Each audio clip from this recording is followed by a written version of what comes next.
All right, welcome into another edition of the Vegas Squares podcast. Aaron is out of town, so we're in Studio B. I'm Spike. Sitting next to me is Token Tony. Say what's up, Tony. Hey, what's up, guys? And I just realized that because Aaron is out of town, we don't actually have the theme music to go with this podcast. So why don't you give it a whirl? Give us an a cappella version of our theme song here. Nobody wants to hear me sing, goddammit. I don't want to torture your ears even more than normal, so. Yeah, that's probably a good idea. Save the listeners a little bit of a headache here. Anyway, thank you very much for listening to us. We want to take a quick second and thank some of our sponsors. First, thanks to 12 Ounce Sports for putting us on multiple times per week. We really appreciate that. We need to thank VGK Pop Sockets, and big shout out to Chai Poker at chaipoker. Is it .net.com? I always forget. I think it's chaipoker.net, but I'm not 100% sure. Okay, I know he's got a charity event coming up sometime in December, so look forward to hearing more information about that. So. Oh yeah, once we get a lot of information about that, we will be sure to pass that on. I did that event that he had at the South Point this summer, and you were actually at my table. Yeah, that was a fun event. Kudos again to Aaron for taking that down and donating a little more towards charity as well. Aaron took that down? Did I know that? Yeah. I don't know if I heard that Aaron actually won that thing. Yeah, he was breaking out last week. God. Yeah. Yeah, and people wonder why I have no faith in humanity. It's because things like that happen. No, I that tournament I should have done better in that, but for whatever reason, I had been card dead for like half an hour. I was bored, and I decided to run a 3-barrel bluff against a guy who called me down with ace high, and then he just showed it at the end. He's like, I'm sure you're good, but here. Like, no, my 6 high is not good, sir. You win. Anyway, so yeah, thank you again for tuning in. We are kind of going over the NFL the week that was. Week 5 is almost in the books. We still have the Monday night game to go, but we kind of want to go over all of the picks that we made earlier this week, which actually was about 20 hours ago at this point. Yeah, and it wasn't too far along. Yeah, and we'll kind of see how we did, see how the contest is going along, and see which one of us made some money this week. So, again, for those of you who are new to the podcast, myself, Token, and Aaron are running a contest where we are picking a line in every game, whether that is playing against the spread, picking a money line, picking against a total. We're going to start allowing first half lines, although we haven't hit any of those yet, and we're keeping track of these throughout the year, and we can do one lock of the week, one blind bet, which gives us more or less points depending. So right now, going into week 5, I was in dead last at -1, which is really not good. Mm-hmm. You, Token Tony, were in second place with 5 points.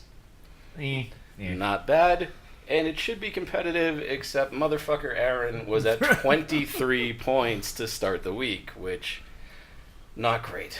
Not great for anyone involved. So, but then the games today happened, anything can change, and they did. So let's dive right into it. First game I want to talk about was Denver at the Jets. And and this was not a game I was super excited about to watch or to look at or anything like that. However, it ended up actually being a lot more competitive than I expected it to be, and Sam Darnold actually looks like he might be all right on this thing. So, Token Tony, take it away. Let us know what you thought about this one. I thought in the beginning Denver would kind of run away with this, and they scored right off the bat, and that's about it that they did. They couldn't do anything on defense, offense. Their production was horrible. They couldn't run the ball. I mean, Lindsey had an all-right game, but yeah, this I'm with you on this one. I expected more out of Denver. Now, what was it, last week or 2 weeks ago when you were out, we had fake Token Tony in. He was talking about how he thought Denver was one of the worst teams he had seen, even though at the time they were 2-1.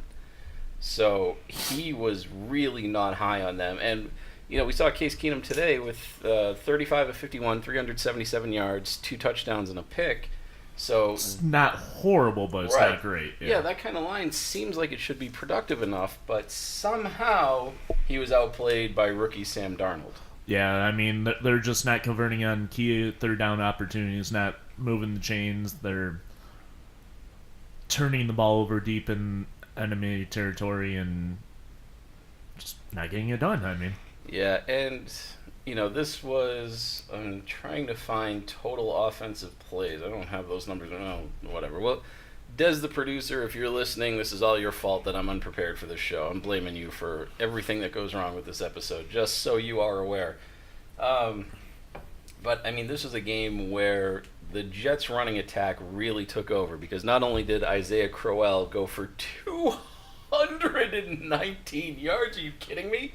But Bilal Powell put up 99 on his own.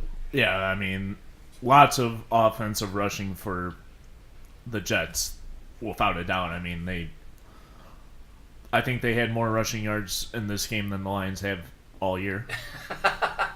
And even for whole years in the previous history of the Lions. Oh, the tortured Lions fan. Somehow that actually brings me joy hearing that. Fair enough. Well, anyway, this line ended at Denver -1. The total line was 42.5. So obviously the Jets blew out the +1 that they were given. The over came in over 42.5. Unfortunately, you and I were on the same side of this one. Yes. We both had Denver -1, so that doesn't help us. And conversely, Aaron actually got a point. He had the over the 42.5. Yeah. That's it's upsetting. It just is. Ugh, all right. Hey, guess what we're going to talk about next? Your Detroit Lions. Yeah, I think everybody got a point in this one, if I'm not mistaken. Yeah, we actually all did pretty all right on this one, and I was actually surprised because the line kind of jumped a little bit between the plus and the minus. It ended at Detroit being a 1-point favorite, which was very surprising. I had a few parlays going today, and I included the over as well as Detroit -1 in most of those. So wow, all right. Did not hit on the parlays, but mainly due to Denver. Oh, okay, yeah, that would do it. Yeah, there's always that one game that you have on the parlay where you're like, I'm so glad this happened to me this afternoon. We'll get into that in the later games coming up. Yeah. But yeah, that was not great. But anyway, what I was going to say is I was surprised because with your Lions being favored, I figured that you would jump on them at the -1 or even just take a money line just to be safe. Not that there's much of a difference between I usually would take the -1 instead of the money line, unless if it's a dog. Right. So I... it seemed to me like that as a Lions fan, you're even wearing a Lions jersey in Studio B. It's an injured player, so. There's a shocker. Okay. So I thought that would be something more up your alley there, but no, you decided to go over in this game. Yeah, like I said, coming into this game, like even before the coin flip, I said this game could go either way. Literally, if you flip a coin on this game, it could even stand straight up. And then first half, Detroit just blew them out of the water. I mean, yeah, it was just insane. Like that, and the sad thing, they blew them out of the water, and they weren't producing on offense as much, but they were getting the ball deep in Green Bay territory. Yeah, and this is the craziest thing to me because Aaron Rodgers had an Aaron Rodgers game. He went 32 of 52. Great percentage. Yeah. 442 yards, amazing amount of yards. 3 touchdowns and no picks. He's putting up the scores that they need, and he's not making mistakes. And they still lost by 8. But how many turnovers, fumbles did he have? What was it, 2? Yeah, he did have the 2 fumbles, so you're right about that. Yeah, and at least one was deep in their own zone. So right. So, these are the kinds of things that you got to really worry about, especially with a quarterback that's injured. If he can't get out of the way of the defense coming in, obviously you want him to stay healthy. You don't want him to get hit nearly as often. Yeah, and that's not going to happen if that offensive line can't contain the defensive line, and especially even a banged-up defensive line. Exactly. And if he's getting hit, then you really have to worry about him dropping the ball, which we have seen and we did see in this game, too. Yeah. Now, one of the other things that we talked about in our predictions We set an imaginary rushing total line for Kerryon Johnson. I believe we said that he would have 78 or something. Yeah, 78 yards. I believe you and Aaron took the over. I took the over. Aaron took the over, and I believe you were on the under. I took the under, and he had 70, which I'm actually a little bit surprised about. Given that Detroit got up so early, I would have thought that they would have used Kerryon Johnson to start running out the clock more and controlling everything and controlling the pace of the game, which should have meant that he would have been putting up more yards. But, Steve finished the day with a respectable 70. Well, he didn't play the full quarter because he was pretty much hurt. Well, that would do it too. Yeah. Yeah. That's the main reason why that he only had 70 yards. Yeah, see, this is sort of the problem with my Patriots playing on Thursday night, is that for the morning games I was turning, kind of tuning in and out and watching some of them, but for the most part I was just watching Game of Thrones reruns, so. Okay, yeah. Yeah, there wasn't too many exciting NFL games. Yeah, no, there were a few, especially in the afternoon. I think the afternoon games were a little bit better. Yeah. So we will move on. So yeah, every one of us got a point in this game. The next game was the Giants, the New York Football Giants. That actually turned out to be an interesting game. Yes, it did. I mean, from when I was listening, I heard Odell Beckham actually threw for a touchdown. Not only did he throw for a touchdown, it was a 57-yard connection with Saquon Barkley. The X Factors. Yeah, which, I mean, it was a beautifully designed play. If Odell Beckham Jr. had been even a slightly competent quarterback, he would have hit him in stride, because Saquon Barkley really had to slow down and wait for that ball to get to him. Yeah. Which should have meant a defense that is competent, like Carolina should be, could have caught Saquon Barkley, but somehow he got away and he managed to put it in. No, he's got good bursts of speeds and all that. If he keeps that up, I mean, he's going to look like a dangerous weapon for New York for many years to come. For sure, and today was no exception. 48 yards on the ground, which he doesn't. It's about his average, because he usually does part running attack, part passing attack. So the 48 on the ground is fine. But he also had 81 through the air and 2 scores through the air, which is, that's the kind of weapon that big 57-yard. Yeah, and Odell Beckham Jr. getting his first touchdown of the season as a New York Football Giant, so that was great. And for all the praise that we've been singing about the Giants, they still managed to find a way to lose the game. Yeah, I mean, they gave up a 63-yard field goal at the end of regulation to lose this game. To former Las Vegas locomotive Graham Gano. Yeah. I've talked to him on Twitter trying to get him to sign my Las Vegas Locos hoodie, but he's not responding to me on that. Maybe one of these days he'll come around. That would be nice. Show some. He's got to show some affection for the team that took him in. God, how long ago was the UFL? 10 years ago? Something around there. God, yeah. I don't know if anybody actually remembers the UFL. It was based in Vegas. The guy that founded it was in Vegas, but Vegas had like the lowest attendance, and it was just bad. Yeah, it was over at the Orleans, right? No, this was at Sam Boyd.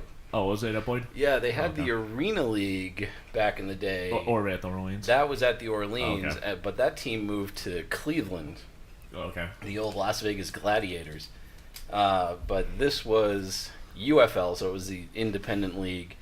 And it was a mess. I mean, the whole thing was a mess. They stopped paying players at one point.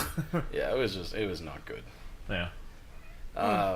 Interesting if Vegas gets a XFL team once that comes around. Oh yeah, they definitely should. And there's another football league starting up. I think the AAF. I think it's called. They got Steve Spurrier as a coach of one of the teams. I believe that's in the works of talks and as well as locations for the teams. Yeah, I'm curious to see how that does, because that's all these leagues try to compete with the NFL, and for all the faults that the NFL has, nobody is going to abandon the NFL. Let's just be honest with that. I mean, some people watch it to just see how much of a shit show it literally is going to be every week. Oh yeah, and I mean, we've seen that with everything. From Don Imus to Howard Stern, people would tune in and listen to these guys just, even if they didn't like them, just to see what they would say next. Same thing with like the Bill O'Reillys and the Colin Cowherds of the world. That's the only reason why Max Kellerman has a job. That's why Skip Bayless has his own show. Yeah, exactly. Just throw out nonsense and get people listening. That's what we do every week. Yeah. Oh yeah, Eli found a way to throw 2 more interceptions, and should we be surprised? I mean, should we be worried about the number of interceptions that Eli Manning throws and how he still has a job as a quarterback? No, because he's probably got blackmail or something on somebody. So Yikes! Meow. either that or something. It might be involving kneeling down or something like that. So. Oh yeah, let's okay. But I mean, he's every one of his seasons he's let's see, 2011, 29 touchdowns, 16 picks. 2012, 26 touchdowns, 15 picks. 2014, 30 and 14. 2015, he went 35 and 14. Those 2 years were pretty good, but all the other years are mediocre at best. They're mediocre. They're about half and half. Yeah, I mean, the year right before the 30 and 14, 35, 14, he had 18 and 27. Yeah, it's just I don't get Eli. I really don't.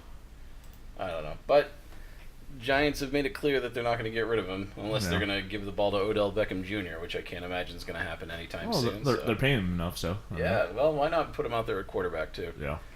So, yeah, that was but that was an exciting game, and that was a game I didn't think was going to be – I didn't think it was going to be that high scoring. If this was a game that I looked at further, I probably would have taken the under, which I believe closed at – I don't want to give the wrong line here. 43.5. Yeah, 43.5. That was not, that was something I probably would have looked at. But this game came out gangbusters, and we just saw point. Like the teams kept scoring, and it was the later half of each half was a lot of scoring as well. So. And we saw the muffed punt punt return by New York. I mean, it was a game that had everything. Was by Odell, yeah. Yeah, this was a game that was really exciting, a good game to watch, and a good game for me because I was the only one that had the Giants plus the 6.5 on this. Yeah, I took Carolina like a fool, and the books would have eaten me like a worm hanging on a hook. Yeah, and you and Aaron were in the same boat on that one, so I got the point. Well, you two lost one. I'll take that all day. Pat yourself on the back. Yeah, and well, I'm going to stop patting myself on the back to talk about the next game on our slate. This one was not one that I saw coming. Ugly, sloppy, stupid, boring football from two teams. One of which should like be I said, there was going to be a lot of field goals. Yeah, one. Yeah, you called this game exactly. Then this was a game that I didn't know what to expect. Literally, there was one touchdown, and I think that was on the Bills' first drive as well. Yeah, so these the Buffalo Bills and the Bills Mafia finding a way to eke out a win against the Tennessee Titans. Not a fun game to watch, not a fun game to even analyze. Josh Allen with the win, putting up 82 yards. Come on. I mean, we're going to call this guy an NFL quarterback just because he put up 82 yards? And give me a fucking break. I'm so sick of this guy already. Reminds me of like the 08 Lions where the guy runs out of the back of the end zone for his safety and still thinks he's in bounds. God, I don't know. And, Josh Allen ran for 19 yards. Shady McCoy coming back, putting up 85 yards. I mean, yeah, that's typical for McCoy, I guess. Yeah, but I mean, McCoy was also the leading receiver with 23 yards. God, that's a bad Browns team. Why? Or Bills. You were right either way. What's happening in Tennessee? How are they not able to put away games like this? Their defense gives up either stupid penalties or gives up those key yard third down situations where they should make the stops. I had high expectations for Marcus Mariota, especially on the road. I think Vrabel is exactly the right coach for this team because he is a Belichick disciple and he knows how to get defenses in shape. This is why Houston promoted him about a bunch of years earlier than they should have because they wanted him to be the replacement for Bill O'Brien when he eventually gets shit-canned. Mm-hmm. And this team should be better than 3-2. And this is one of the games that they are going to look back at and say, we should have had this one. Yeah, either they'll miss the playoffs and be like, this is the game that cost us, or they'll make the playoffs and be like the 6th seed because of that. Yeah, and this was a game, and when we talked about this, the lines that we had were Tennessee minus 5.5, total of 40. It closed Tennessee minus 6, total of 38. Either at 40 or 38, the under came in, and good on you, Token. You were on the under. Yep. Good on Aaron, motherfucker, who had Buffalo plus the 5.5. I thought Mariota was going to be better than Mariota, but apparently not. And yes, I know I said he's Mariota better than twice. Allen. He is better. I mean, I'm better than Allen. God. Your beard might perform more than Allen. And this is the thing, like, just to rant a little bit more here. Like, I know I give Josh Allen a lot of shit, but I was sincere last night at the end of the episode when Aaron said, "What do you want to see today?" And I said, "I want to see rookie and young quarterbacks do well, because there is such a disparity between the haves and the have-nots at the quarterback position. I want to see these players do well and succeed and be better than what these teams and these fans have had for years." And for as much shit as I give Josh Allen, I wanted him to be better than this. But putting up fucking 80 or 90 yards as a starting quarterback in the NFL is just not good enough. And I really had hoped that he would have been better than that, but what are you going to do? Yeah, exactly. So, anyway, I'm going to move on because my blood pressure's already boiling on that one. So, fair enough. So, this was a game that I don't think any of us knew what to make of it, just because it was such it was expected wide to be a very open, yeah. good, exciting, crazy matchup. This is a game that when we talked about it last night, the lines have since moved. It was the Pittsburgh Steelers against the Atlanta Falcons. Pittsburgh, we had it -3. The line since moved to 3.5. And the total was 58, which is exactly where the game ended, at 41-17 in favor of the Pittsburgh Steelers.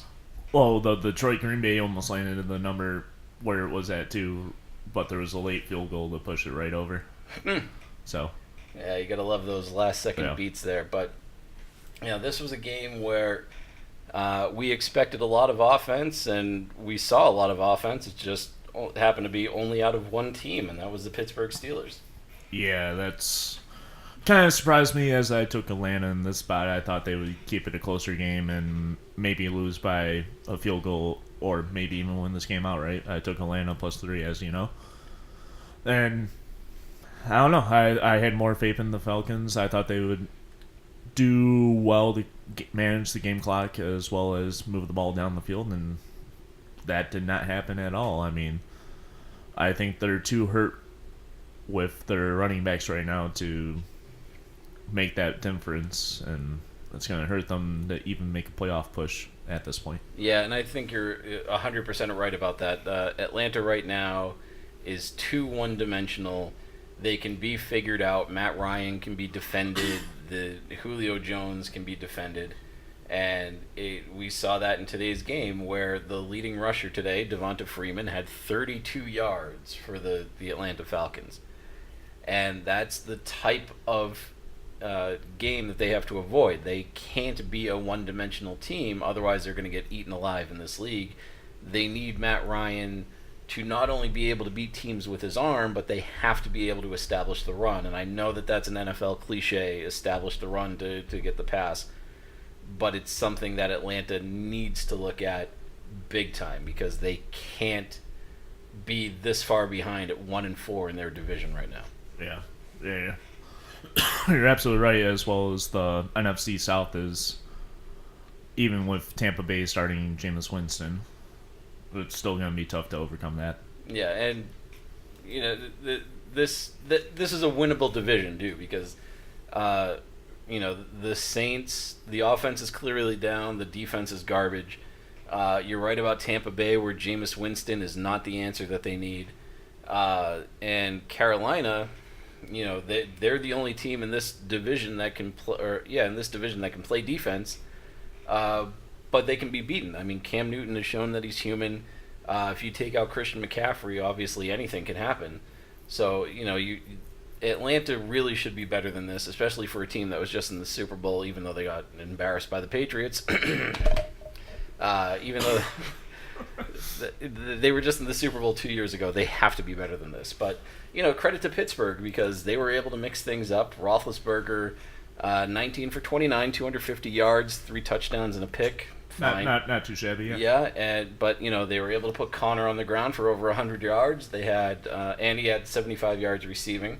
Yeah. Antonio Brown with over 100 yards in the air. Like, this is the way that you beat, mediocre and good teams, is that you mix up your offensive attacks, you spread the ball out to different receivers. You run the ball, open up the pass. Exactly. Yeah, you manage the clock well on top of that as well, and Pittsburgh looked how they should be. Yes. Just minus Bell. But, Pittsburgh's still only 2-1. It's not like they're going gangbusters in this division.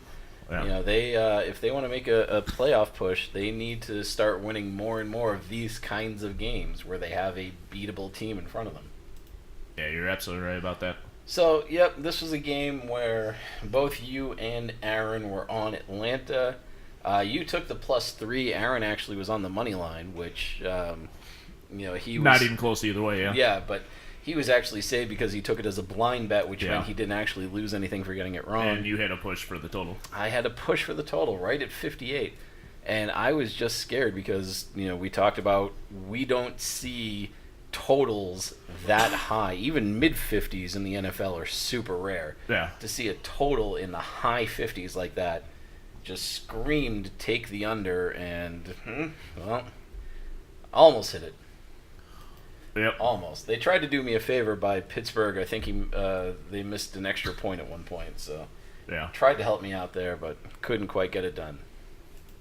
Anyway, let's move on to a great, well, quote unquote great, AFC North matchup between Aaron's baby darlings, the Baltimore Ravens, and the team that my wife compares to a 3-legged puppy, the Cleveland Browns.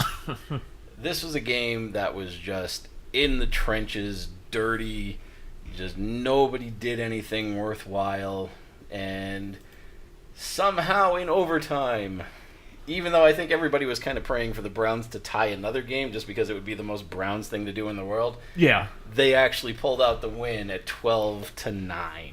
And kudos to me, I took this game in-game. I took the Browns money line twice, I believe. I had it at +180 and +240. There you go. That's a way to make money. Made a little cheddar off this. Yeah. And I did not hedge it even, so. Oh, even better. Yeah. Didn't fight it hard, but I put a little cheddar on it. That's all right. Joe Flacco, very pedestrian game. Even though he did have 298 yards, he did it on just almost exactly 50% passing. Yeah. No scores and a pick. I mean, that's just... You can't do that in the NFL. Yeah, and this is a guy that's supposed to be elite. He's a guy that's getting paid like he's elite, and he is not putting up elite numbers, and he hasn't been since he signed that contract, 12 years ago at this point, or however long, I don't know. Yeah. It's been a long time since Flacco has proven that he is worth the kind of money he's getting paid. Yeah, this game kind of reminded me of the Tennessee Buffalo game, just a whole bunch of field goals, and that's all it was in this game, actually. Yeah, well, there was one touchdown for Cleveland, but they missed the extra point. Oh, yeah, that's true. So that's... that's a Cleveland thing to do. Yeah, that's a very Cleveland thing to do. Well, the slogan today is, the kick is up, and it's blank. It could be good, it could be up the off right, it could be Mason Crosby shooting himself in the head after that game. Oh, yeah, we didn't talk about Mason Crosby in the Green Bay game. Oh, I probably blocked it out of my memory because I do have him on my fantasy team. Oh, so that's, yeah. But he put up a 40-some-odd yarder at the end there to get me a couple of points. Oh, there you go. But not enough to help Green Bay in that game because they still got schmucked. But Baker Mayfield, are we buying this guy yet? 25 of 43 for 342, 1 touchdown, 1 pick. I'm not sold on him yet. I think he's got potential, and around a crappy Browns team, I think he's a great leader right now. I mean, not great, but I would say good leader right now. Okay. He's good for the locker room. He's good to give them a little light. I mean, can't be worse than the last couple years. So, well, that's fair. Yeah, I mean, it's now another name on the back of the jersey. Maybe it's a real jersey this time, but yeah, those jerseys always crack me up. But the ones with all the names on. Yeah, the back. where they cross out names. Sometimes they'll cross out the number. And yeah, it's like down to somebody's ankles right now. Like 30 deep or something. Yeah, no, I as a Patriots fan, obviously I'm spoiled because having the same, not just good but great quarterback for the last 20 years has really proven to be the stability that we just don't see in the NFL anymore. Yeah, well, since Tom Brady's been the starter, I think every year they've won at least 10 games or 10 or more games except for one season. Yeah, the 2002 season. So his third year in the league, second year as a starter, they went 9-7, missed the playoffs that year because the Jets and I want to say Chad Pennington was the quarterback of the Jets. Sounds about right, yeah. Just went gangbusters, and that was not great. Took them to like 12-4 record or something and ridiculous like that for the Jets. Yeah, and the only other time the Pats have missed the playoffs is when they went 11-5 under Matt Castle when Brady blew his ACL about 30 minutes after I paid for a full season of NFL Sunday Ticket on DirecTV. So I tried to cancel that, but they wouldn't let me. But that's neither here nor there. So, but yeah, that was a. How the fuck are we talking about the Patriots and the Browns game? Because it's the Browns. Yeah, well, that's fair. All right. But yeah, I mean, Baker Mayfield, obviously it's too early to tell. But you're right. He does look like a good leader for a bad team that definitely has potential to take this team into the next few years to make them better and more competitive and keep them in the AFC North, or keep them competitive in the AFC North, which is exactly where they need to be. Yes, absolutely. You're very right about that. I mean, this division almost seems wide open now with the results after today. I mean, you got Pittsburgh, who's 2-2-1, Cleveland's who's 2-2-1. I mean, Bengals, were they 3-2 as well? Bengals, or are they 4-1? They might be 4-1. God. Yeah. Let's see. See, this is the problem of recording in Studio B is that I only have the mechanical keyboard, so it's just yeah. Bengals are 4-1. Yeah, and then the Ravens are 3-2. Yeah, it's actually a pretty strong division. It is, and I don't record-wise, I think it's actually the best. I don't think many people saw this coming either because obviously the NFC West, even though the bottom three teams are close, the Rams are still 5-0, so they're running away with it. Yeah. Maybe you could make an argument that the NFC North is all right too, but yeah, they're just as close. They're right around 5. Or they're actually exactly 500. Yeah, so this is an interesting start to the season when it comes to the standings. But yeah, especially in the AFC North, nobody would have picked this order at this point in the season. No, I think most everybody will have taken the Steelers, if not the Ravens. Yeah, some people were high on the Ravens. Obviously, A.K.A. Aaron. Aaron definitely was. Obviously, I was not, but I wasn't either, and I wasn't too high on the Steelers as well. But I didn't think the Bengals would be that high, and I thought the Browns would be right around where they're at, maybe a tad worse, like 2-3, if not 1-4, or something around there. Yeah, but again, this is a Browns team that should be bottom of not just the NFC North or the AFC North, but yeah, they should be bottom of the AFC, and they're just not, which is surprising in and of itself.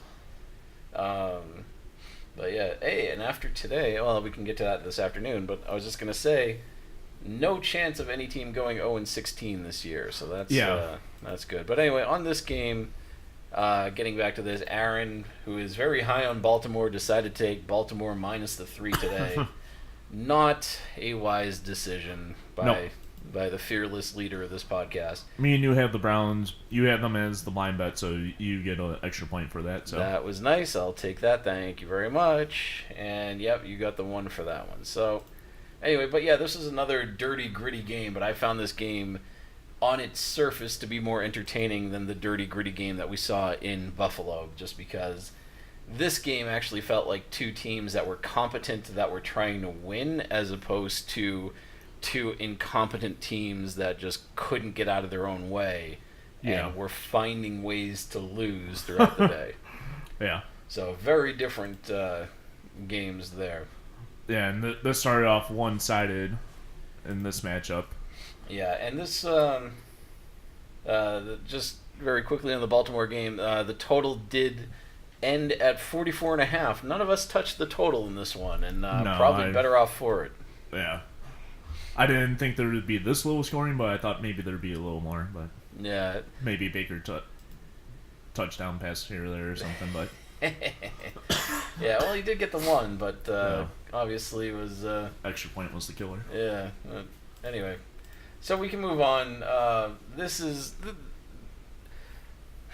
I said when we started doing this contest that I have never picked a Cincinnati Bengals game correct. I just cannot get the right side whenever they play. And somehow I think since I've said that, I'm now 4-0 picking Cincinnati games. Cincinnati obviously playing the fraud Miami Dolphins today. Cincinnati at home beating the Dolphins by 10. They were favored. We had the line close at 6 when we did the podcast, and that's where it ended up for the bettors. How'd you do on this one today? I did not touch this one at the window. Looking at the spreadsheet, I took Miami.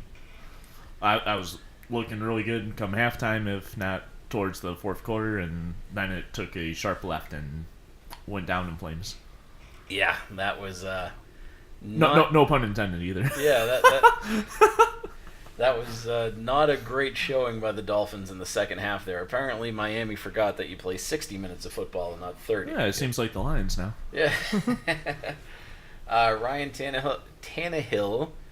I guess I should learn how to pronounce his name because apparently Miami is incredibly stupid and they're going to continue using Tannehill as their quarterback, even though he's proven that he's not NFL caliber yet. Ryan Tannehill, pedestrian game, 20 of 35, 185 yards, 1 touchdown, 2 picks. So what? Yeah. Outplayed basically in every aspect of the game by the Red Rocket, who went 20 of 30 for 248, 1 score, and 1 pick. Yeah, that's a little better, yeah. Yeah, this is a Miami team that when they started 3-0, everybody started just hopping on the bandwagon saying the Patriots were dead, Miami's the king, this is the year, blah, blah, blah. No. And since then, Miami has gone 0-2, and they've looked terrible doing it. Yeah. And it looks like a shape of things maybe to shift in the future, but it's not going to be that year this year. No. Let's not get that ridiculous. I think as of coming into this week, they took off the futures to win the division for the AFC. What is it? The AFC East. Yeah, East. Yeah, this was something that was surprising. It was especially surprising too because I don't know if you saw it. Aaron actually took a guest column from somebody who decided to say that New England was dead and Miami was the new king of the AFC East, and it's now on the VegasSquares.com website. Plug. So if you wanted to go to that site and read some of the most idiotic drivel that we've ever published on this site, feel free to go there. It's not something I said? No, it's actually worse. Well, I'll say it's the worst written word that we've had on the website. Your dual quarterback system with Cousins and Smith in Washington, even though Cousins had already been traded out of Washington when you had this conversation, that was bad. Let's it could be a thing, though. No, it's not. It's just, oh, God. Alabama should do it with Tua. But we might see it tomorrow night with the Saints because we know that it'll be a 3-headed monster. You'll have Ingram, Kamara, yeah. and Breeze. Release the beast. Oh my God! Yeah, they're just. I don't know what to make of the Saints. Yeah, that's the Monday night game. I think is going to be interesting. I don't know if I'm going to have a chance to watch it. I still got some homework I got to get done, but yeah. We can get to that in a minute. But yeah, the Bengals game. The Bengals look for real. They look like the real deal. I don't know that they are good enough to make a deep enough run in the playoffs. We're going to get to that in a little bit, I think, if we have time in this episode. But, this is a team that I think other teams need to start paying attention to, because clearly they were on nobody's radar at the beginning of the season. But now at 4-1 and looking good for the most part in their 4 wins, this is a team that I think people really need to start taking seriously. Yeah, I would agree with that statement. So, this is a good one. We had it closing at 6, as did the books. Nobody touched the total, although it did close at 48. Both you and Aaron decided to ride the fraud dolphin train, and I took the Bengals minus the 6. Booyah. Yep. That was a nice one. This is part of the problem, too, is that I didn't actually wake up till about 11:30 this morning, so that I didn't actually get to put in any bets on the morning games, unfortunately. But if I had, this is one that I definitely would have hit, and would have hit pretty hard. Yeah. It wouldn't have looked good in the beginning, but it would have looked good when you're cashing it out. So Yeah, I may have even tried to double down and taken Cincinnati money line at the half, because I can only imagine it would have been plus money at that point, too. I believe it was, yeah. Yeah, so that would have been nice. But anyway, so we can move on to... this was a matchup I know that a lot of people are looking forward to, because I think this Kansas City team looks like a team that should not be 5-0. They look like a team that should be beaten because their defense is exceptionally porous up front. The secondary, I think, looks pretty good, but it looks porous up front. Yeah. And it looks like teams should be able to run all over them. And for some reason, Kansas City keeps finding ways to win, and Patrick Mahomes keeps finding ways to move the ball downfield, to score the points that they need. Yeah. And it's just, I mean, this is an impressive Kansas City team hosting a Jacksonville team that, you know, is no slouch either. This is a Jaguars team that our own Aaron has going to the Super Bowl, at least for right now. And, you know, I know that Blake Bortles is high on everybody's list, especially given his performance last year, taking this team to the AFC Championship game. Yeah, you're right about that. I mean, Mahomes' first game without a passing touchdown, as well as first game with an interception, still looked pretty handy, though. I mean, he threw for over 300 yards, completed little below average, but, I mean, they got the ball on the ground pretty well as controlling the time with that, so. Yep, and, you know, when Patrick Mahomes needed to, he was able to scramble and get that one score, which was nice. Yep. But you're right. I mean, going 22 of 38 for 313, no scores through the air. He did have the one on the ground, but he did have the 2 picks to go with it. Yeah. You know, this was not a Pro Bowl caliber type game, but it was good enough to win, especially against Blake Bortles. 33 of 61 for 430 through the air, but just not good enough with the one score and 4 interceptions. Yeah. That almost reminds me of Stafford. Oof. Like putting up ridiculous number of yards, completion percentage about 50%, and then having a lot of interceptions. Man, that's, you know, for a Lions fan, that's really not high praise to compare somebody to Stafford. Yeah, I know. Well, Stafford can put yards on the board, but can't get the ball in the end zone most of the time. So. Yeah. I remember that, I forget what year it was, but it was the year that it was the first time they had a 5,000-yard passer since Dan Marino did it back in the mid-'80s. Uh-huh. And it was 3 quarterbacks that did it. Everybody remembers Drew Brees because he Stafford actually set was the record. Another one, yeah. Brady and Stafford. Nobody remembers it's Stafford except for Lions fans. Yeah. So, I mean, we know that Stafford can put the ball through the air like crazy. We've seen the same thing out of Blake Bortles, but, you know, we don't typically see the 4 interception game out of Blake Bortles. So do you think this was a misstep by Bortles, or is this more of the type of game that we can expect to see out of him? It's probably more of the game that we expect to see out of him. I mean, the Chiefs' defense is not the best. I mean,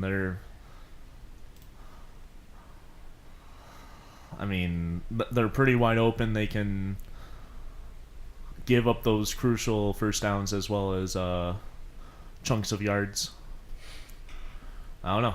Yeah, because it's really been since Bortles' second year as a quarterback that he let's see, 35 touchdowns and 18 picks. I mean, he's going about. Well, I shouldn't say he's going about 2 for 1. 23 and 16 the next year, 21 and 13 last year. He's 7-3. 7-3 going into this game. Mm-hmm. So now he's going to be 8 and 7, which. Yeah. Obviously that's not great. And about 1,500 yards, yeah. Yeah. So, this is mediocrity defined. I mean, it's going 500 in the record book, and right now he's 3-2. It's going 500 between touchdowns and interceptions. Now he's 8 and 7. Yeah. This is not the makings of a team that we expected to see, especially in a soft AFC South. Which is very winnable. Andrew Luck, he's not 100%, and the Colts defense, which was expected to be atrocious, and it's really mediocre. Yeah. But, I mean, they're obviously very beatable. Houston, I don't know what the fuck to make of Houston. I really don't. I mean, they just beat the Cowboys now, but... Yeah, but, I mean, this is a Houston team that... Their 2 wins on the year are... overtime field goals to win it. Right. I mean, this is a team that should have the potential to not only put up a ton of points, but to prevent other teams from scoring. Like, they should be winning every game, 21-7 or, 35-14. Like they should be driving the ball in the end zone every time, not just kicking field goals, which we'll get to that later, but yeah. Yeah, but they're not. But, I mean, this is... and Tennessee at 3-2, Tennessee should be better than they are. But with a rookie head coach, and maybe they're still kind of feeling things out. Yeah. Jacksonville should be dominating this division, and they're just not doing it. And Blake Bortles going 1 touchdown and 4 picks in today's game. That's not the way that you get this team to win the division. No, you might even see the division winner be 9-7 this year in this division. Yeah, that wouldn't surprise me in the least. Yeah. So that was not a great showing out of Jacksonville today. The line, let's see. I believe it closed Kansas City -3, and 48 was the total. Total was 48, so the under came in on this one. Kansas City covered the 3 easily. Yeah. This was a game that you and I both had Kansas City -3. Actually, this was a little weird. When we were recording this, my laptop was crashing. Yeah.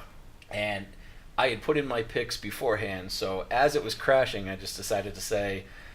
Okay, well, I know Kansas City is whatever. Kansas City is the better team, blah, blah, blah. I know what I'm getting out of Kansas City. I don't know what I'm going to get out of Jacksonville. I'm going to take Kansas City -3. Then we went home. The game got played. I opened up the spreadsheet. I realized I actually tried to take the over in this game, which did not come in. Yeah. But after conferring with you and Aaron via text, they said, Aaron said, because I said it on the air, I'm getting Kansas City -3, so I stuck out an extra point on that one. Yeah, that's fine with me as well.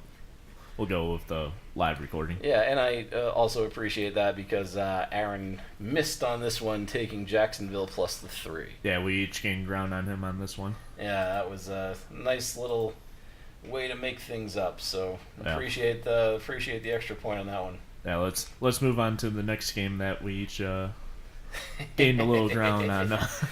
So, just to recap, at the end of week 4, I said, and I just want to get the score from the week 4 game in front of me because I don't actually remember. I think it was 45-42. 45-42.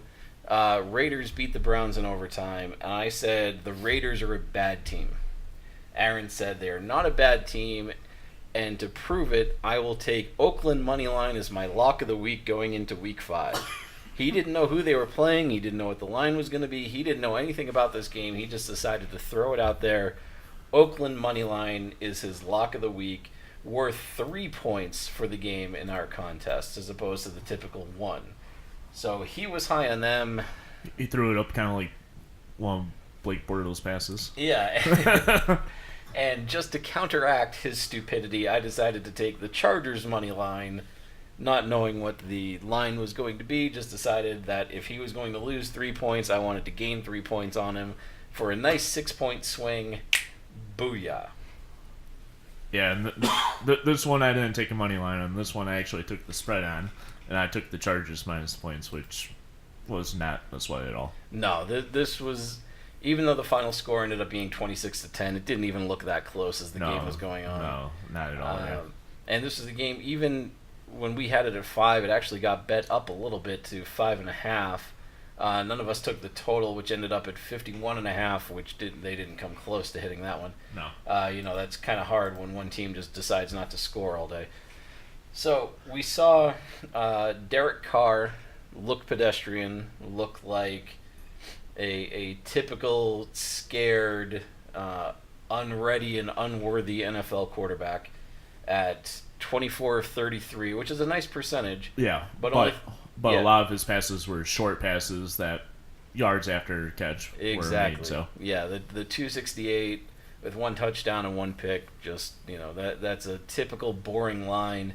And if they want to beat a division rival in what was essentially a home game for Oakland, because even though it was in Los Angeles, there were a lot of Raiders fans in that stadium today. Yeah, they needed to be able to get it done, and they couldn't. And you're obviously not going to do that with Derek Carr looking boring and their leading rusher Marshawn Lynch putting up 31 whole yards. Yeah, they've got to learn how to rush the ball more, and they can't do it with a total of 13 carries on the ground. Yeah, no, this is bad. And yeah. I'm starting to wonder, and I know, obviously we don't like talking conspiracy theories, we go back that the goal is to win the game, you play to win the games, blah, blah, blah. I don't think winning is a priority in Oakland right now. No, I agree with that statement. John Gruden has the 140-year contract or whatever it is. He's getting paid no matter what happens. He's been left with a team that has been middle of the road for the last couple of years. At best, yeah. And I think he is, when he signed his contract, I think he told the front office, I am going to rebuild this team, but I need time and draft picks to do it. So I think, I don't want to say he's tanking, I'm saying I think he is more concerned about working out specific plays and specific scenarios rather than running the best play to win the game in that spot, whatever it may be. No, I agree with that statement, and it looks like it's leading them to a lower draft pick. Yeah, and I think that's exactly what they want. At 1-4, this they're already out of the AFC West. Let's be honest. Oh yeah. Obviously, the Chiefs are running away with it. The Chargers are right there at 3-2. Even the Broncos at 2-3. They don't look great, but they look a hell of a lot better than the Raiders. Yeah. So this is not a team that impresses me all that much. And my throat just decided that it was going to close up on itself, so I'm going to grab a soda and try to open that up while you talk about Phillip Rivers. Yeah. Phillip Rivers, on the other hand, had almost elite kind of day. I mean, he went 22 for 27, passing for a total of 339, 2 TDs, no picks. Looked pretty dominant out there controlling the ball. They also had good clock management with plenty of rushing attempts, almost 30 to be exact. Yeah, Melvin Gordon's the real deal, I think. I mean, he doesn't put up those big yards, but he gets those key situations to move the chains if needed, or to open up the passing game for Phillip Rivers. So. Yeah, no, I definitely like what I see out of this Chargers team, and I hate the Chargers. I think anybody over the age of 13 that uses the word haters should be castrated and sterilized. But I am a Chargers hater. But I say that saying that I like what I've seen out of this Chargers team this year. Yeah, it keeps the opponent's defense on their toes. And they've been mixing it up. And I think the only real blip they've had, even with 2 losses, the 2 losses were tough games. I'm not going to get into that. The only time I've really seen the Chargers play bad was the third quarter in the game against Buffalo, where they let Buffalo kind of sneak their way back into the game. And they just, since then, they've been playing solid football, winning football. Even though today was only a 26-10 victory, it wasn't a blowout performance. It was enough to win, and they looked good doing it. Mm-hmm. Yeah, I mean, they looked like the Chargers team that we thought they would be coming into the season. Before the year, I thought they would probably easily run away with the division. I think Kansas City might be talk to put a stop to that, but I don't know. They still have a chance. Still plenty of time left in the season, but Oh yeah, I mean we're not, we're slightly better than a quarter of the way through the season, so there's still plenty of football to be played.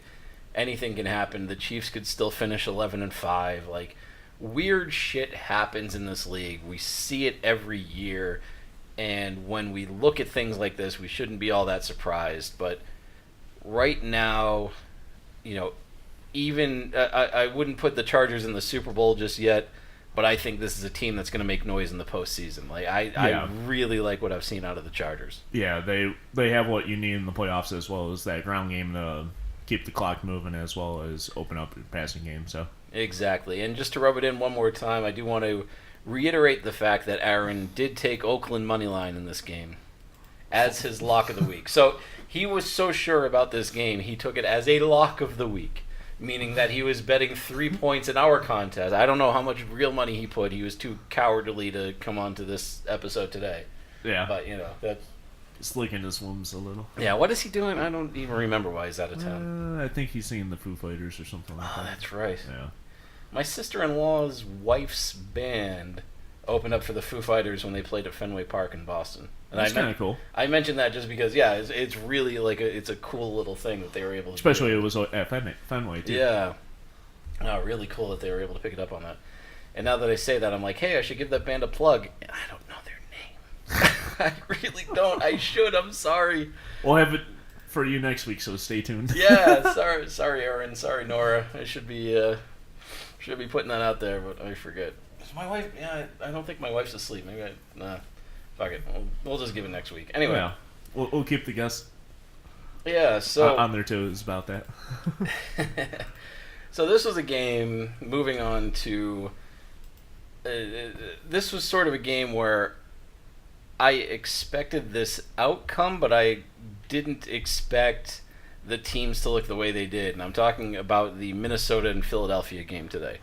Yeah. Vikings go into Philadelphia, eke out a 23-21 win. Kirk Cousins against Carson Wentz.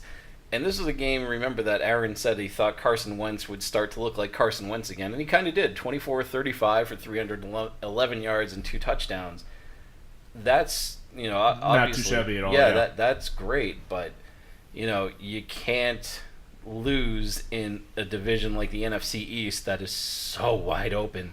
Yeah. Like, anybody should be able to win this division. Yeah, I think the thing that worries Philly right now is the status of Jay Ajayi, is how he can perform coming off his injury.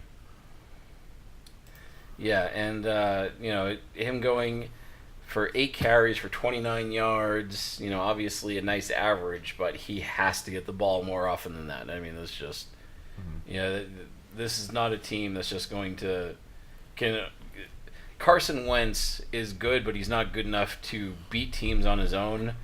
And when his leading receiver, Zach Ertz, puts up 110 yards and then nobody else has over 50... That's a worrisome thing, yeah. Yeah, this is a problem. And this is a problem that needs to get fixed in Philadelphia if they want to repeat as Super Bowl champions. So they need to get their shit together. Yeah. But otherwise, I mean, the Vikings, what bad things can you say about this? Kirk Cousins, 30 of 37. I have for one bad 300 thing yards. to say about them. I was facing Thielen in my fantasy. Yeah. Thielen, I think I read that Thielen has been targeted more than any other receiver in the league this year. I believe that is correct. So, and, he had 7 catches again today for 116 yards and a score, which is always nice. But the thing that really impressed me about Minnesota was how fast their defensive front four are. Yeah. God almighty, when they got through the line, they were on Wentz like he blinked his eyes and all of a sudden he had 2 defensive ends. I'm surprised with how fast that front four was. They didn't put more pressure on him and cause a pick. Yeah, no, and then to Wentz's credit, he didn't get intercepted. Yeah. But I definitely saw him get hit multiple times in this game. Yeah, he took a little beating, yeah. Yeah, and, that's going to happen at the quarterback position. Like, you're going to get hit. That's just the nature of the beast. Your offensive line isn't going to be able to block everybody every time. Part of the game. Right, that's fine. But, when those Minnesota defenders broke through, God, were they quick. Yeah. But this was a game, we were kind of spread out. You actually had it as your lock of the week, so yes. Congrats to you, Minnesota plus the 3. It actually we had it at 3. It closed at 3.5. So a lot of the sharp money must have come in at the very end there. On Philly, yeah. Yeah, on Philly, but Minnesota plus the 3. I also had it plus the 3, not lock of the week, unfortunately. So I only got the 1. Aaron expected, Philadelphia to win. He wasn't crazy about the line of 3, but he took the Philadelphia money line, and whipped on that. Yeah, that did not come through for him. Yeah. So anyway, this was this was a fun one. I tried to catch as much of this one as I could, and it was a good game to watch. It was pretty close. It was a little sweat towards the end with Philly trying to make some drives towards the end, make that happen, and they made it a contest. So yeah, no, they certainly tried their best to win, but it's Philadelphia. They're a second-rate team in a third-rate city. They found a way to give it away at the end. So that's about the size of it, but that was it worked out for us. So not going to complain. So I'm going to go a little bit out of order on our list here, and I want to go to the Arizona-San Francisco game, a game that I expected to be so boring I didn't even want to give analysis on it when we were talking about it on the last podcast. Yeah, the pretty much only thing that sounded interesting about this game was how Rosen would develop as this game went along. Yeah, and this was a game that, Josh Rosen, a little bit more of a coming out party for him. Want to see what he's able to do. 10 of 25 for 170 yards, 1 touchdown, no picks, but that's awful. Yeah, that's awful, and they still managed to win the game. Yeah. I mean, 28-18 over San Francisco. God, I knew when Jimmy Garoppolo went down for the 49ers that they would be in trouble, and then they went out and they won the next week. So I wasn't 100% sure what to make of it because I didn't know what C.J. Beathard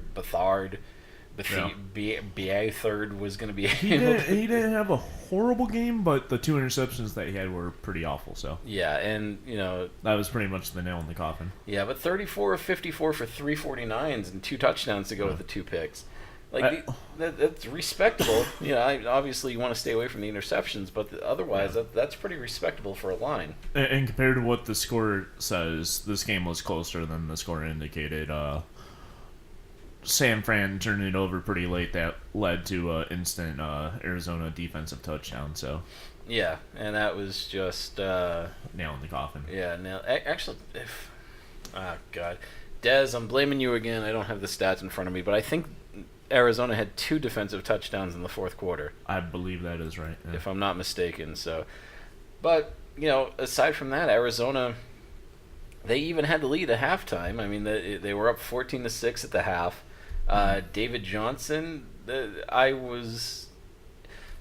worried because one of the reasons I made fun of Arizona is that they had one of the premier running backs in the league on their team, and they haven't figured out how to use him. At 18 carries for 55 yards.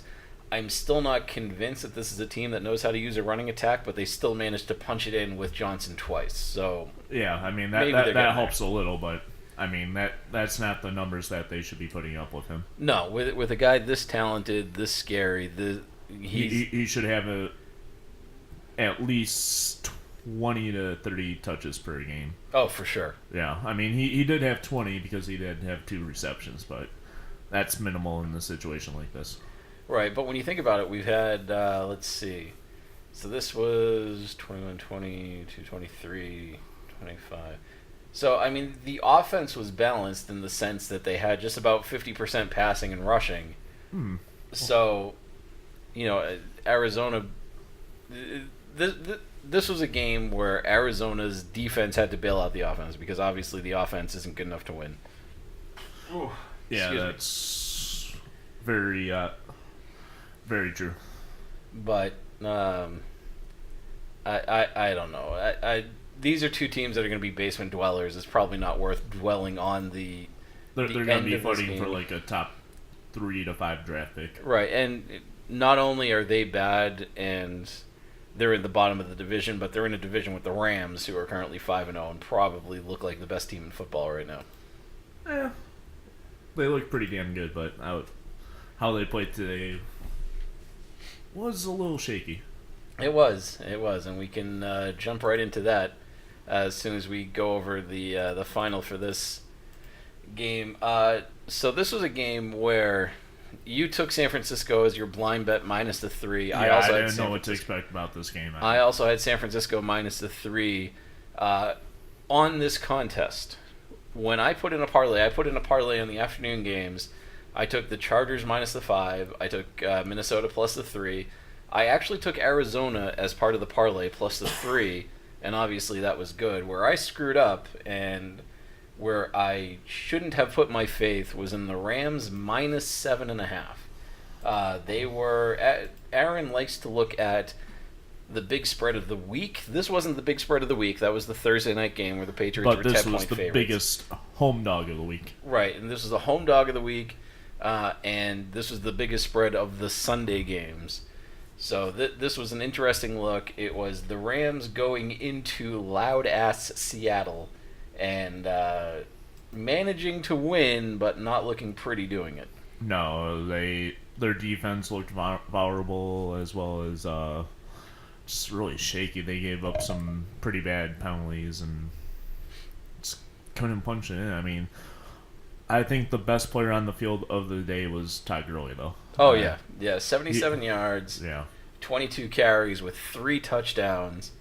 And this is the kind of production that I would expect to see out of a David Johnson, who, Arizona hasn't figured out that this is how you properly use a stud running back. Yes. So, but one of the bold predictions I made is that Jared Goff would solidify the MVP of the year in today's game. He didn't look like that. Yeah, didn't quite get there. 23 of 32 for 321 and a score, but he had the 2 picks to go with it.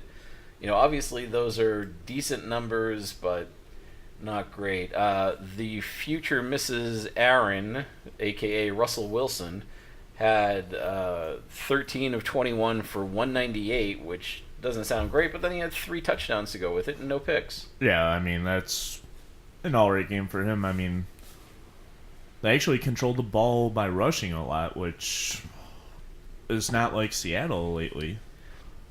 No, and this was such a back-and-forth game that being able to mix in the run and the pass all day was really playing into the Seattle strength because they didn't have to become a one-dimensional team, which was great. And Russell Wilson, no rushing attempts.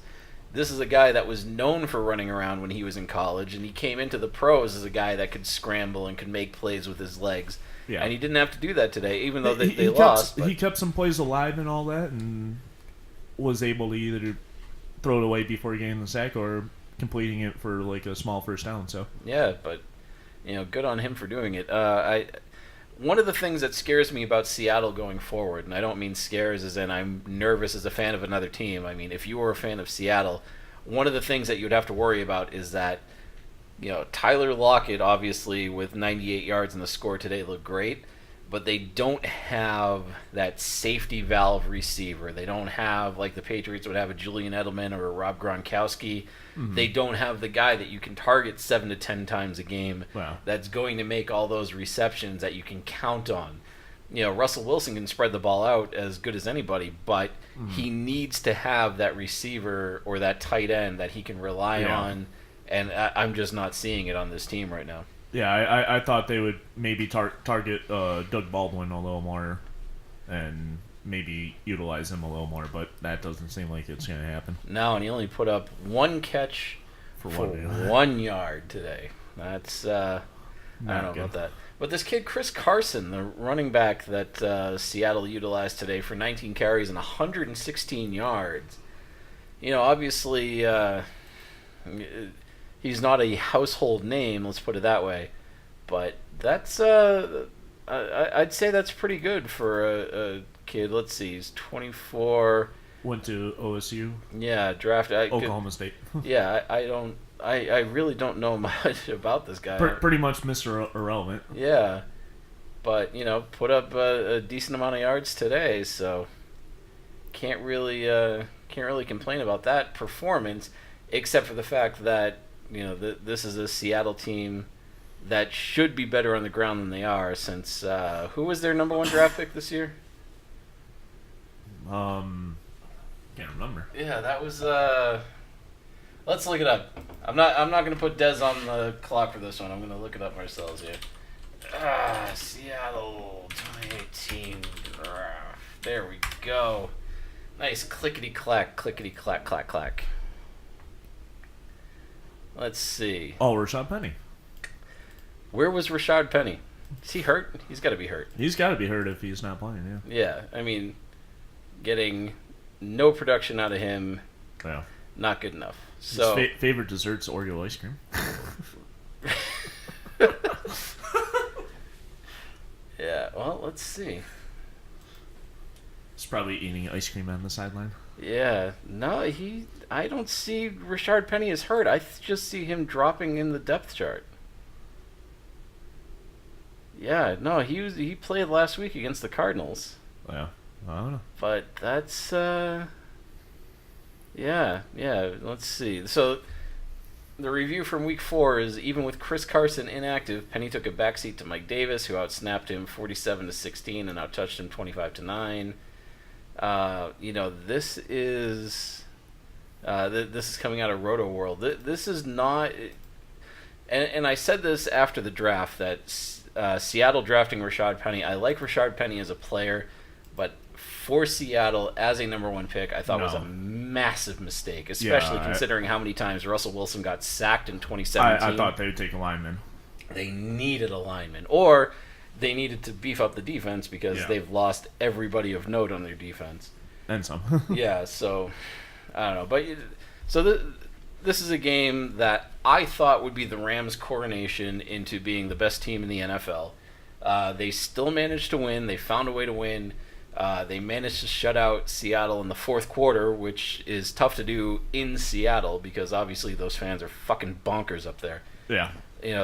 So this was a game that I expected Seattle to walk away with pretty easily. I expected the Rams to walk away with pretty easily. The line that we had was 7.5, and that's where it closed. Didn't quite get there, eking out a 2-point win at 33-31. Yeah, and the total way over. It was over before start of the fourth quarter. So. Oh yeah, the total closed at 50.5. None of us touched the total in this one, although that may have been the better play for me and you because we both had the Rams. Yeah. Minus the 7. 7.5 is kind of a weird line, isn't it? It is. I mean, you got the extra hook, and it's that key number. So, especially if you're on the road. But I felt pretty confident in the Rams, and I think what helped Seattle keep this game close was keep the ball moving with the run game. Yeah, and that's what they needed to do. Not relying on the pass, and that kept the Rams' defense on their toes. I mean, I know Sue had a couple of sacks as well as tackles for a loss, and just so they were able to tackle when they could, but it still kept them on their toes. So. Yeah, well, I mean, credit to the Rams. This was a game that, they found a way to win. This is a game they should have won, but they were down, they came back and tied. They were down, they came back and tied. They were down, they came back and tied. They finally managed to go ahead in the fourth quarter and stay ahead for the rest of the game and win. You have to appreciate a team that when they are down, they don't feel like they're down. They don't feel like they're being kicked to the ground. They can find a way to win. And that is how that you achieve greatness in the NFL, is finding ways to win games, and that's exactly what they did here. Yeah. So, good on them. Anyway, we can move into the Sunday night game here, which we caught the very end of. Yet another overtime game in the NFL. Cowboys and Texans from Houston. Yeah. And in this matchup, I did take the Cowboys in-game money line, and that's a bust, yeah. Yeah, that didn't work out. Yeah, but on my picks, I did take Houston money line, so that panned out pretty well.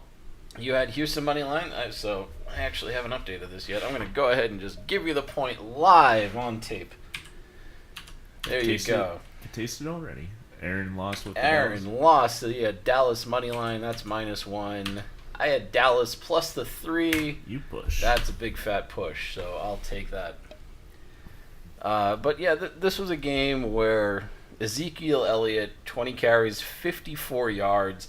I appreciate that they're getting the ball in Ezekiel Elliott's hands. They have a good enough offensive line that he should be doing better than he is.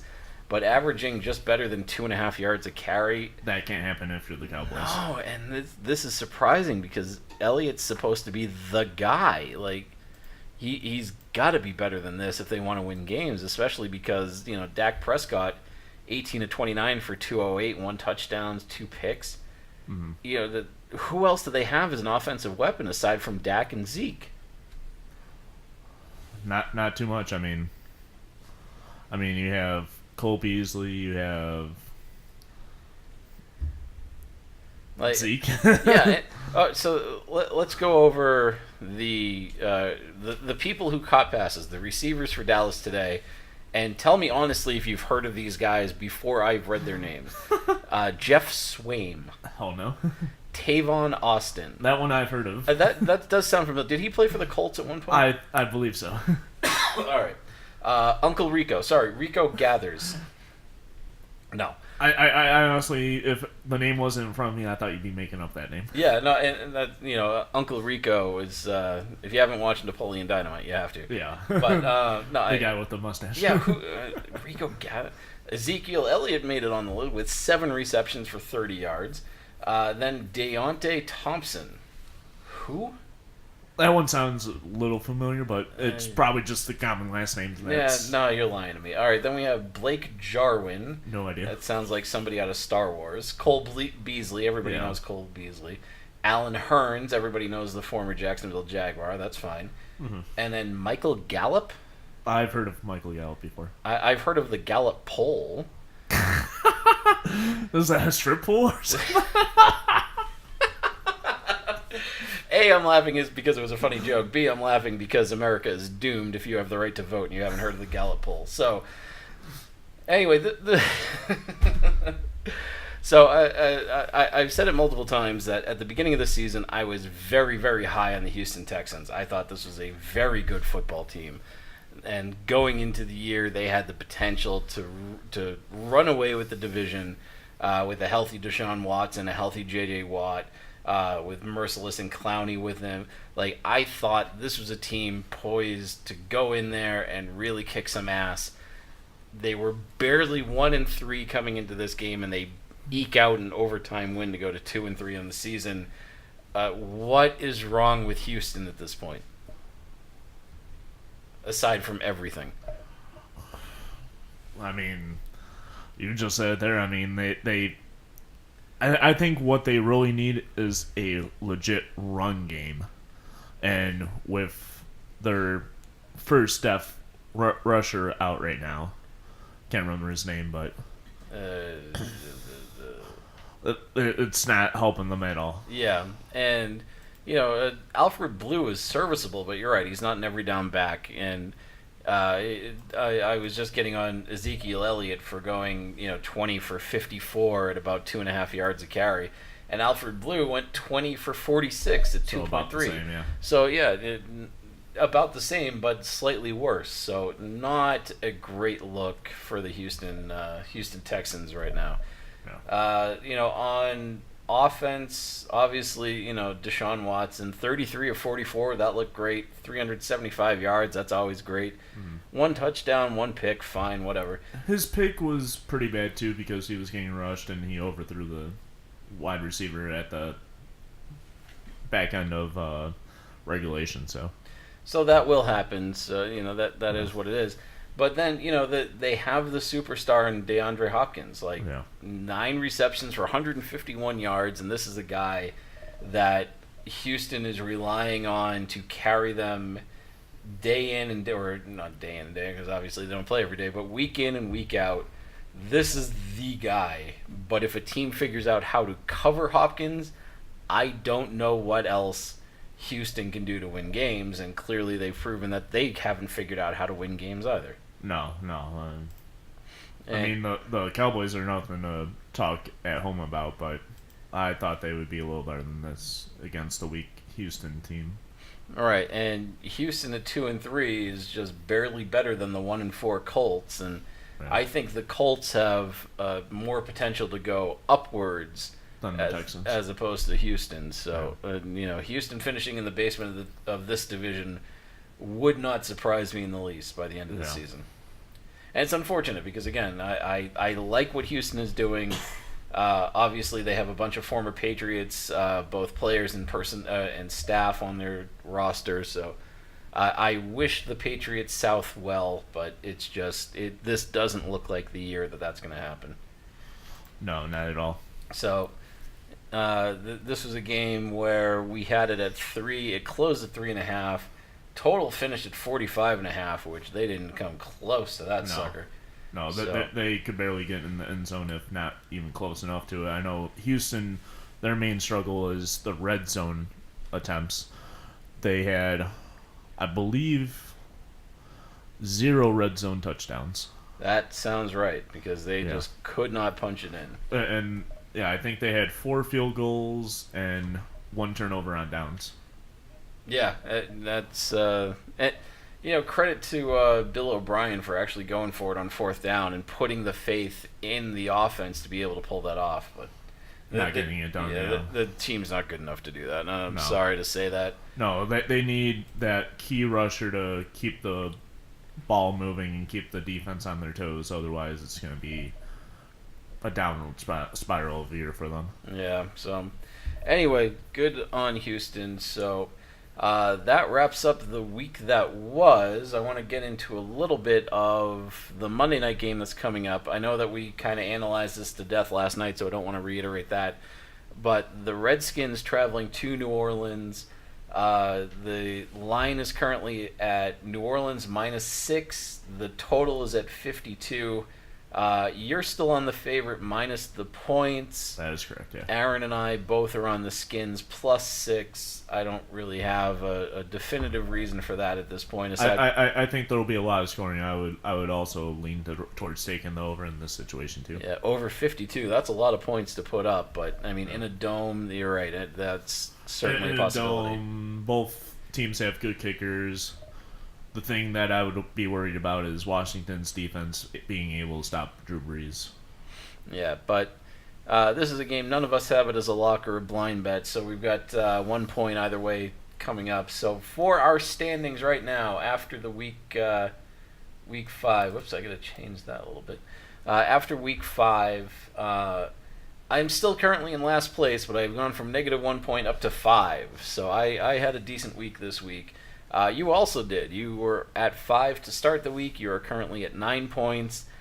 Aaron took a step backwards, and I'm very happy to say that. Yeah, it kind of closes in the gap a little. Yeah, he went from 23 points to start the week down to 19, so he's still comfortably ahead. Yeah, but him losing his lock of the week definitely helped us. That's a little difficult. So, 2 weeks ago, we talked about picking our Super Bowl matchup right now, and then whenever we wanted to change it, we would have to throw $1 in the pot. Yes. You weren't here, so we had Fake Token put in your picks for you, and he picked the Rams facing the Chiefs. How do you feel about that pick? I still feel very confident in that spot. And you might be right, because Kansas City has looked good. Again, I'm still not sure that they can play a full game of defense, and obviously Andy Reid's going to fuck up a clock at one point and probably cost him a game, so that's going to be a problem. But, I think you're right. I think sticking with that's probably the right move, at least for now, at least until we get some more data. I also took the Rams, because the Rams, again, I still think that they look like the best team in football. And I took the Patriots. And I think a lot of people thought I was nuts, because this was immediately after they lost to Detroit, where I said, give me the Patriots in the Super Bowl. And I'm sticking with the Patriots now, because not only did they look phenomenal against Indianapolis, but I think we're really going to see what they're made of this coming week when they play Kansas City. So I think that's going to be a good one. Aaron is actually making a change. Yes. He is making a change. He originally was on the Rams and the Jacksonville Jaguars. And again, the Jaguars only putting up 14 against the aforementioned Kansas City Chiefs. Did not look that great today. So he has decided to change. Did you see who he's changing to? Yes, I saw the text. All right. He is changing to those Cincinnati Bengals. Yeah, he's got a lot of faith in those Tiger Cats. I don't think it's that bad of a move, to be honest with you.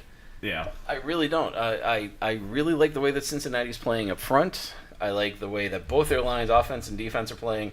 I think the Red Rocket is on his game right now. I think this is a team to be reckoned with in the AFC North and in the AFC just in general. I really like what this team's doing, and at 4-1, it's hard to argue with that.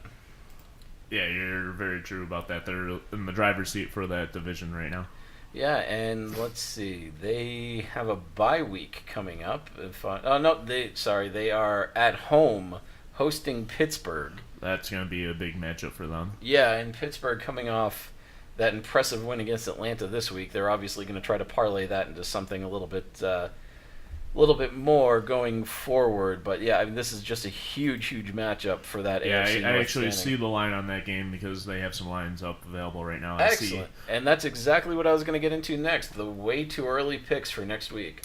I see the line on that game currently is 2.5. The Bengals are the favorite. Bengals at home favored by 2.5. So they're essentially saying neutral site location is Pittsburgh by a half a point. Yeah. That's interesting. I like that. Yeah. Okay. So that I think I actually like that line. Okay.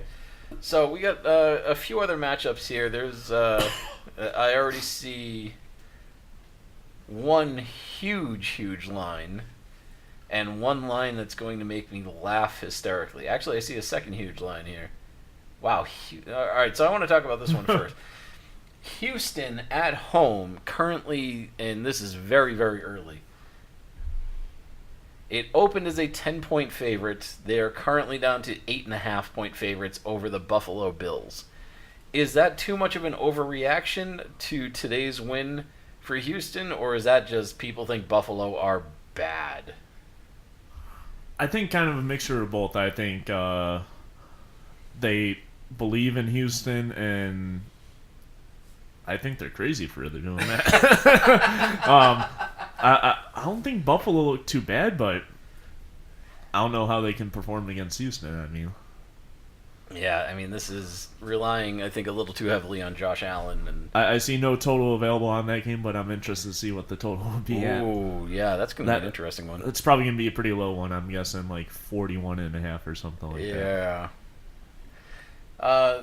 Another line that, again, way too early line I wanted to talk about, this is another massive one, is right here. Minnesota at home hosting Arizona. Minnesota opens, it opened at an 11-point favorite, currently down to 10.5. Yes. That is huge. Yeah, and last time Minnesota was a home favorite by more than two double digits, they lost outright. Shockingly, I mean, wow. Yeah, and that was against the Bills, of course. Oh yeah, that was a problem, and they Minnesota looked real bad in that game too. So yeah, it'll be interesting, especially since Arizona has shown that they can actually win a game.